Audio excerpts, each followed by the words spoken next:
You covered. New tonight at 6, we are taking a closer look at what's being done to solve Wausau's water problem after high chemical levels were found in all city wells. Thanks for joining us. I'm Melissa Langdon. And I'm Brad Hansen. The city is saying it's time for residents to consider ways to limit their exposure to that water. News 9's Natalie Sapila joins us live now in Wausau with how it could impact you and what the city is planning to do about it. Natalie?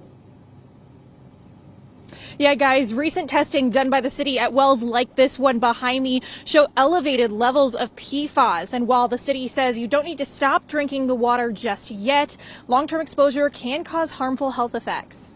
Citizens do not need to panic. Wausau officials doing their best to keep residents calm. Hours after the news broke, all 6 city wells contain above normal levels of PFAS,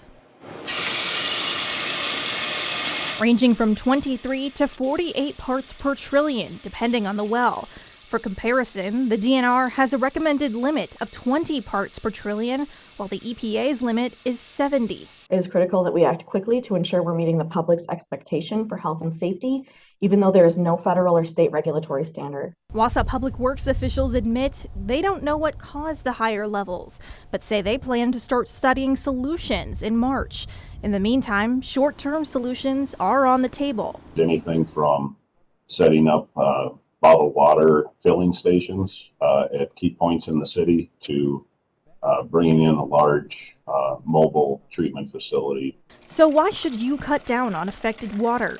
Studies have shown PFAS contamination can cause long-term effects like higher cholesterol levels, a lower response to certain vaccines, and even reduced fertility in women. When people take action to reduce their exposure to PFAS, levels in their bodies go down. For now, officials recommend limiting how much tap water you drink and to cook foods that don't use a lot of water, like pasta, potatoes, or steamed vegetables. So at this point in time, we don't know how much PFAS is in our bodies, or at which level for each particular person a health concern could arise.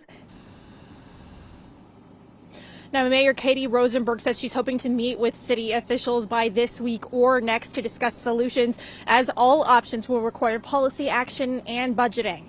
Live in Wausau, I'm Natalie Sapila, News 9 WAOW. Thank you, Natalie. And new at 6, the DHS is recommending using a filter to help get rid of PFAS in your water. But not all filters are created equal. The 2 main types available include activated carbon. Those include some pitcher filters over the faucet or internal refrigerator units.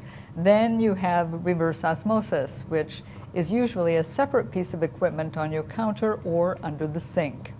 There certainly are a lot of options, and honestly, that what will work best for any particular family will depend on sort of what they need, and as well as their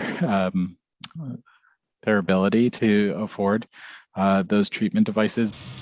If a filter isn't an option for you, he recommends finding another source of drinking water, like using bottles. We'll have a comparison of filters and what's available on our website. You can go to WAOW.com to see that. Also new tonight, the contamination is impacting part of the Wausau School District. In an email to parents, they say parents can send their kids with bottled water to drink. Now, this does not impact students in Rib Mountain, Maine, or Hewitt, Texas. The district says its main food production kitchen already have systems in place which mitigate PFAS.